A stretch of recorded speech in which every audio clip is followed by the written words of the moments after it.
Soomaalideenu waxaad wada ogsoontihiin laba fanaan oo kastoo soo wada heesa wiil iyo gabadh marka ay soo wada heesaan bay isku meheriyeen wallahi waa fintiis wariyaa السلام عليكم ورحمة الله تعالى وبركاته أصحابتي الغالية مركز دونك كجوكتان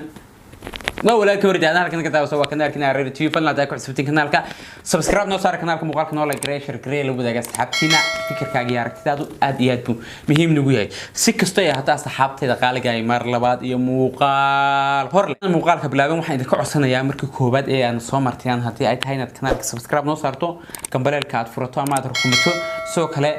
هايوها muuqaalka aad share gareyso oo aad asxaabtaada la wadaagto hadalku ma idin dhacay intaan kaga yimaado muuqaalkan ka wada hadalna waxa weeyaan alfanaan Maxamed Saciid BK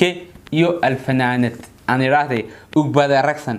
oo maalmihii ugu dambeysay magaalada Hargeysa hadalhayntoodu meel walba ay taalay ama social media hadalhayntoodu meel walba ay taalay sababta ay hadalhayntu ku kasbadeen waxa weeyaan hees bay soo wada qaadeen Soomaalideenu waxaad wada ogsoontihiin laba fanaan oo kastoo soo wada heesa wiil iyo gabadh marka ay soo wada heesaan bay isku meheriyaan oo isku guuriyaan taas waa dhaqanka Soomaalida dhaqankii hore ma aha dhaqanka Soomaalida iminka weeye waliba dhaqan social media weeye hadalku ma idin dhacay okay hees aad iyo aad u qiimo badan oo aad iyo aad u macaan badan oo aad iyo aad looga shaqeeyay qaabka loo duubay iyo qaabka muuqaalka loo soo bandhigay oo inaba aan caadi ahayn ayay soo wada qaadeen heesta inagu ku noqon meeno waxaanu ka wada hadlaynaa waxa weeyaan youtuber aad iyo aad u tiro badan ayaa waxay ka wada hadleen xiriirka ka dhaxeeya Ugbaad Aragsan iyo Maxamed Saciid BK oo la isku dhisay waa la isku meheriyay waa la isku guuriyay dadaba la geeyay guri baa lagu hooyay ubad badan bay iska dhaleen واسيدا سوشيال ميديا لسلا دحمراي حتى با arrinkaasna idinka daba keenaya saxaabay kulay runhaantii hore waxa loo yiri waano dhalan baa ka adag hadii 200 oo kun oo sano lagu waaniyo ta dhalankiiba yaala meesha waxaad u dhaalatay cidba bedelmayso waayo hore waxa loo yiri Soomaalidu waxa ku maahmaahdaa ma taqaana bida ma waantoodo bahal hoosana ay Soomaalidu ka maahmaahdaa oo uga gon leeyahay kulay runhaantii hadii 200 oo sano isagu xitaa halkan soo fadhiisto uu ka soo hadlo oo yiraahdo waa qof walaashaya Ugbaad Aragsan iyo Maxamed Saciid BK waxay wada ogsoontiin inay ka wada tirsanaayeen kooxda xitigaha geeska oo barihii ugu dambeysayna labadooduba ay ka maqnaayeen oo Maxamed Saciid BK uu ka baxay sidoo kale in muuqaal aan ka soo diyaarinay Maxamed Saciid BK ayaa wuxuu noo sheegay waliba ila wareediyo aad iyo aad lagu kalsoon yahay oo asxaabta nagu xiran ama asxaabta meel aan wada joogno ama aan ka wada shaqeynay YouTube-ka ayuu wuxuu la wadaagay inuu dhawaan koox sameyn doono kooxdaasna Ugbaad Aragsan qayb bay ka tahay ama waxay ka tahay xubin hadalku ma idin dhacay marka Ugbaad Aragsan sida wada ogsoonaydeen waxa qaba ama guursaday baa la lahaa wiil reer Djibouti oo musician soo kale in Faaduma Qurxunaag dumaashideen ilaahay raalaha ka ahaaday boqoradii Maxamed Saciid BK-na meeshana inoo fadhida ma garatay marka in reeraha isqaba dhexdooda la galo ma qurux badna waxyaalo aan raali laga ahayn baa baraha bulshada la keenaa waxyaalo aan